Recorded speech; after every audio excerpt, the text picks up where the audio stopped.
Hello. நம்ம எல்லாருக்குமே வந்து biryani is one of the favourite ஃபுட்டில். இப்போ எங்கே பார்த்தாலும் பிரியாணி, ஒரு வாரப்பெல்லாம் பிரியாணி சாப்பிட்றவங்களும் இருக்காங்க.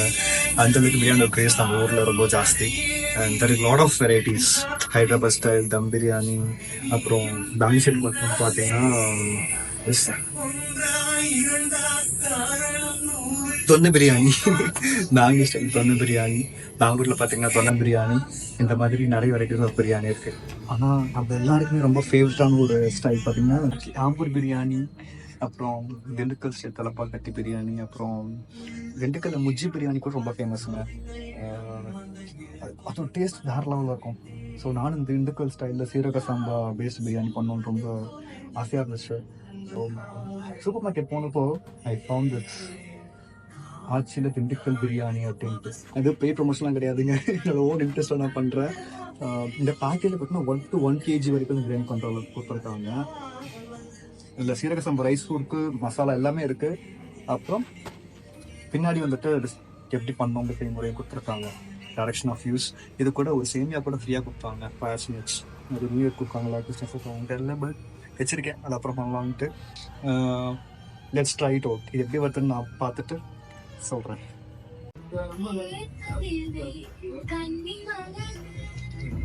Good taste. இதில் என்ன போட்டிருக்காங்க, max up to 1 kg ready to cook packing fruits, 250 grams Seeraga Samba rice, 110 gram biryani paste, 5 pieces. அதே 5 grams spices. Okay, release authenticity in 30 minutes. 30 நிமிஷம் ரெடி ஆகும். Okay, direction, method of preparation, செய்முறை. Add 50 ml edible oil, ghee பசுக்குள்ளே போட்டு சூடு பண்ணிவிட்டு whole spices பேக்கையும் வந்துட்டு salt பண்ணி எடுத்துக்கணுமாமா. அப்புறம் 500 gram chicken, 3 cooked mutton, ready cook பண்ணியிருக்கிற மட்டன் பாயில் பண்ணியிருக்கிறதா இருக்கும். அப்புறம் வெஜிடபிள் பிரியாணி பண்ணுறதா இருந்தால் வெஜிடபிள்ஸ் கட் பண்ணி வச்சுருக்கிறது போட்டு சால்ட் பண்ணி வச்சுட்டு, அப்புறம் Seeraga Samba rice. Okay, pack 1, pack 2, pack 3, 3 pack கொடுத்துருக்காங்களாம்மா. நெக்ஸ்ட்டு நான் அன்பாக்சிங் வீடியோ வேறு பண்ணுவேன் போலயே. 400 gram வாட்டர் போட்டு கொதிக்க விட்டு இறக்கணும்னா பிரியாணி ரெடியாக. முக்கியமாக ப்ரைஸ் பாயிண்ட் 125 கிராமுங்க. 125 rupeesங்க. சூப்பர். இதில் என்னன்னா, நான் அடிஷ்னல் எதுவுமே பண்ண போகிறது கிடையாது. இவங்க என்ன கொடுத்துருக்காங்களோ அவ்வளோ மட்டுமே தான் பண்ண போகிறேன். அடிஷ்னல் தொட்டுக்கிறதுக்கு ரைத்தா மட்டும்தான். ஓகே, ஆச்சு எப்படி வரீங்கன்னு பார்ப்போம். பார்த்துடலாம். This is the box. Sீரக Samba rice 2 gram, biryani paste, biryani குண்டானு. ஆனால் எல்லாமே நம்ம போகணும் சொல்லவே இல்லை. Okay, let's try this.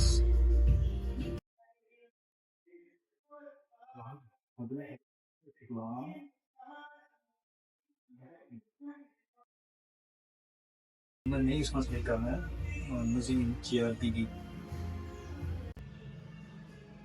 Instructions படி 50 gram.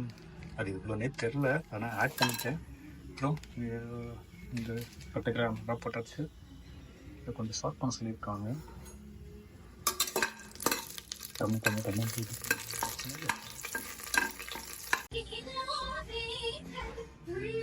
இந்த பிரியாணி பேஸ்ட் இதை வந்துட்டு போட்டு ஷார்ட் பண்ண சொல்லியிருக்காங்க.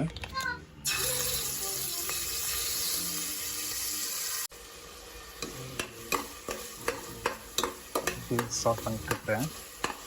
என்ன ஷார்ட் பண்ணியிருக்காங்கன்னா 2 minutes ஷார்ட். ஓகே, ஆனால் அந்த வாசனை நல்லா இருக்குது. இந்த மசாலாவோட காரமே சரித மாதிரி தான் இருக்குது. ரொம்ப தப்பு பண்ணிட்டேன். ஆக்சுவலாக சிக்கனை போட்டுட்டு அதுக்கப்புறம் இந்த மசாலா போட்டு சொல்லிட்டாங்க. நான் இன்டவுட் இல்லை.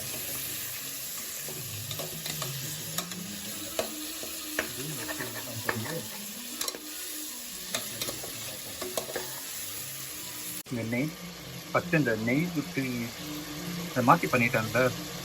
சிக்கனை ஃபஸ்ட்டு போட்டு பண்ணாமல் செகண்டு மசாலா இருக்குதுல்ல, ஸோ அதனால் என்ன ட்ரை ஆகிடுச்சு. அதை கரெக்ட் பண்ணுறதுக்கு என்ன பண்ணியிருக்கேன்னா, கோகனட் ஆயில், எதுக்கு கோகனட் ஆயில் இப்போ அதுக்கு மேலே ஆட் பண்ணியிருக்கேன். நெய் கோகனட் ஆயில் ரெண்டும் காம்பினேஷன் போட்டிருக்கேன். கோகனட் ஆயிலில் பண்ணும்போது டேஸ்ட் நல்லாயிருக்கும். எனக்கு பர்சனலாக கோகனட் ஆயில் குக் பண்ணுறது பிடிக்கும். ஃப்ரை மாதிரி வரும். இது தண்ணி விட்றாதரா நல்லா இருந்தது.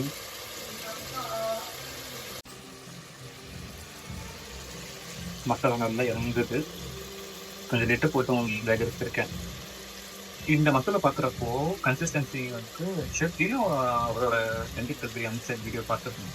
ஸோ அதே தான் எனக்கு தெரிஞ்சு சேம் மசாலாஸ் தான் இருக்கும்னு நினைக்கிறேன். அது பார்த்தீங்கன்னா நீங்கள் அந்த மசாலா நீங்களே கூட எப்படி அரைக்கிறது பார்த்துக்கலாம்.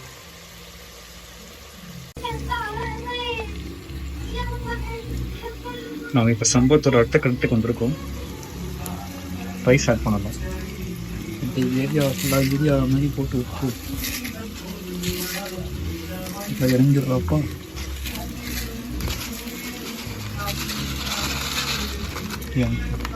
இதில் வேறு 4 டபுள் ஆட் பண்ணணும்ல. எங்கே போகிறேன் ஷரிங் கப்புக்கு ஆஃபீஸ் கொடுத்த வாட்டர் பாட்டிலில் வச்சு தண்ணி ஃபில் பண்ணியிருக்கேன். இப்போ 15 இருக்கும்னு நினைக்கிறேன். இப்போ 400 மணிக்கு இருக்க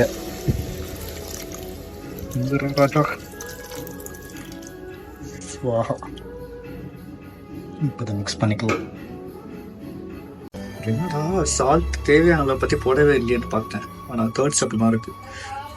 சீரக சம்பா ரைஸ் மிக்ஸ் பண்ணிவிட்டு தண்ணி ஊற்றிட்டு மிக்ஸ் பண்ணிவிட்டு சால்ட் செக் பண்ணிருக்காங்க. நான் கலந்துட்டேன். சால்ட் செக் பண்ணுற வரைக்கும் பார்த்தாக்கா காரமாக தான் இருக்குது, காரசரமாக தான் இருக்குது. அதோட நான் எக்ஸ்ட்ராவாக எதுவும் ஆட் பண்ணலை. இப்படியே போடுங்க.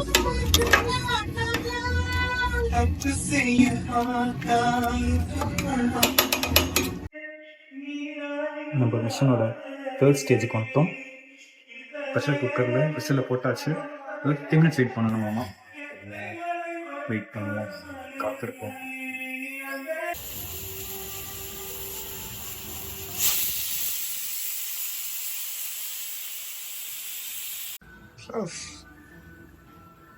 சொன்ன மாதிரியே ஒரு 25 மினிட்ஸ் ஆயிடுத்து. 3 விசில் வந்துருச்சு. இப்போதான் நோட்டீஸ் பண்ணேன் இந்த மசாலா என்னென்ன போட்டிருக்காங்க அப்படின்ட்டு. இன்க்ரீடியன்ஸ் சீரக சம்பா ரைஸ், பிரியாணி மசாலா பேஸ்டில் onion, tomato, vegetable oil, refine sunflower oil, உப்பு அவங்களே போட்டிருக்காங்க. எவ்வளோத்தையும் அவங்க ஆல்ரெடி மசாலா ஆட் பண்ணியிருக்காங்க.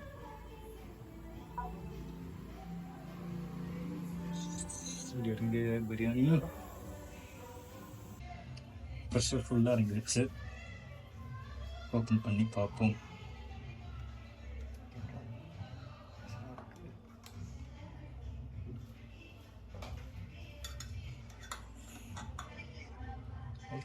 ப்ரெஷர் போச்சு. கடவுளே கடவுளே கடவுளே கடவுளே.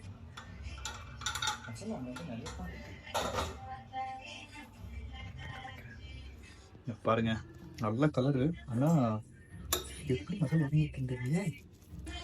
ஒரு கலக்கிட்டு வரேன்.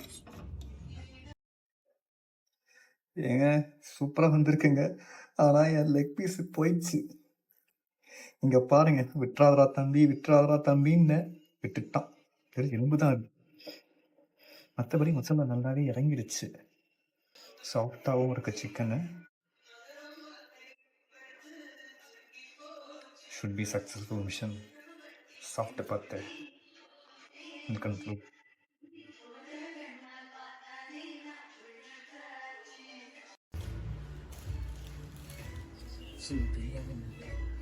ரெடி.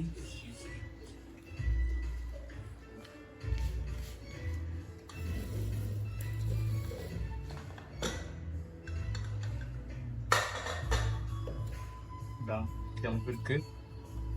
பார்ப்போம்.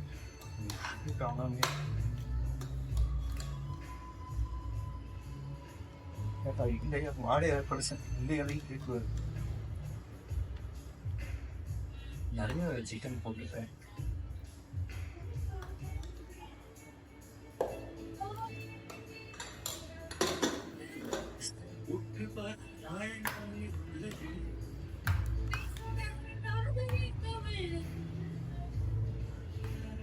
ஃபஸ்ட்டு சிக்கன் 65 பண்ணலான்னு நினச்சது.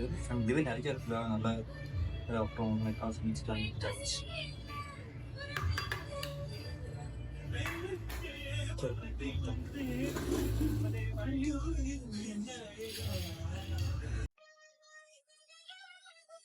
ஸோ பன்னீர் மாச்சி பிரியாணி, சீரக சம்பா பிரியாணி இதுக்கு தெரியல. நெய் நிறைய வந்துருக்கு.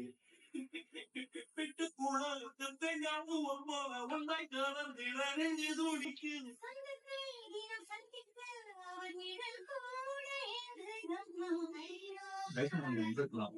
இன்னும் எக்ஸ்ட்ரா ரைஸ் பத்தல. மசாலா நல்லா இருக்கு. நிறைய இருக்க மாதிரி இருக்கு. உப்பு கொஞ்சம் சேர்த்துருக்கணும். உப்பு இந்த ஸ்காட்ச் செக் பண்றப்போ கரெக்டா இருந்துச்சு. எனக்கு கொஞ்சம் உப்பு கம்மியா இருக்கு. நான் சாப்பிட்டா பெருசா தெரியாது. நெய் நல்லா இறங்கிடுச்சு. ட்ரை பண்ணுவோம். ஆச்சி நீடிச்சு.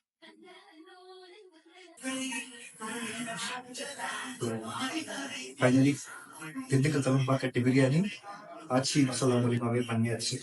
ஒரு சில பாயிண்ட்ஸ் டேக்அவே என்னன்னா, கீ யூஸ் பண்ணீங்கன்னா காரம் நல்லா குறையுது. அதுக்கடுத்து நான் எக்ஸ்ட்ரா தேங்காய் யூஸ் பண்ணிட்டேன். அதனால தான் எனக்கு காரம் ரொம்பவே குறைஞ்சது. மற்றபடி கரெக்டா தான் இருந்திருக்கும். ஆனா உப்பு வந்துட்டு எனக்கு மசாலா கலந்ததுக்கு அப்புறமேட்டா கரெக்டா இருந்துச்சு உப்பு காரம். ஆனா தேவைப்படுச்சு. அது எனக்கு பார்ப்போங்க. சாதமும் கரெக்டா வெந்துருச்சு. சீரக சம்பாக்குனே உங்களுக்கு அந்த கிறிஸ்பினஸோட இருந்துச்சு. அதுதான் சாப்பிட்றப்போ அந்த ஃபீல் கொடுக்குங்க. ஸ்டார் பிரியாணி இருக்கும் சரி, திண்டுக்கல் ஸ்டைல் ஆம்பூர் ஸ்டார் பிரியாணியும் நல்லாவே இருக்கும். அந்த கிறிஸ்பினஸ் அங்க ஆம்பூர்ல சாப்பிடுறது. இங்க திண்டுக்கல் பிரியாணியில பாத்தீங்கன்னா உங்களுக்கு அந்த ஃபிளேவர்ஸ் நல்லா அரோமா ரிச்சா இருக்கும். ஸோ இது 2 பேர் தாராளமா சாப்பிடலாம். நீங்க 3 பேர் 4 பேர் இருந்தீங்கன்னா நீங்க 2 பேக்கெட் வாங்கினா தான் இருக்கும். Taste wise good. உங்க காரம் நல்லா காரம் சாப்பிட்றீங்களா இருந்தீங்கன்னா கொஞ்சம் பெப்பர் நீங்க கலக்கும் போதே கொஞ்சம் நார்மல் ரா பெப்பரை பற்றி இடிச்சு சேர்த்துக்கோங்க. நெய்யோட அளவு நெய் ரொம்ப ரொம்ப யூஸ் பண்ணாம ஒரு திட்டமா யூஸ் பண்ணிக்கோங்க. இதெல்லாம் நான் பண்ண தவறு என்னோட எக்ஸ்பீரியன்ஸ். மற்றபடி நீங்க நல்லா சமைக்கிறவங்க தான் இந்த வெஜிடேரியன் சொல்றா வந்துடும். Okay, again it's not paid promotion. நீங்க சீரக சம்பா பிரியாணி ட்ரை பண்ணணும்னு நினைச்சீங்கன்னா இதை வாங்கி ட்ரை பண்ணுங்க. இல்லைன்னா நீங்களே கூட அரைச்சு அந்த மசாலா தான் மெயின் மேட்ரு. மசாலா இந்த ரைஸ் மசாலா பார்த்தோம்னா ஷெஃப் தீனா வந்துட்டு ஒரு அவரோட வீடியோ திண்டுக்கல் பிரியாணி எப்படி பண்றதுன்ற ஸ்டைல் வந்துட்டு அது போட்டிருப்பாரு. அப்படி கூட நீங்க பண்ணிக்கலாம். இந்த இன்ஸ்ட்ரக்ஷன்ஸ் இருக்கு வெறும் இன்ஸ்ட்ரக்ஷன்ஸ் ட்ரை பண்ணுங்க. நீங்க ட்ரை பண்ணி சொல்லுங்க எப்படி இருந்துச்சு.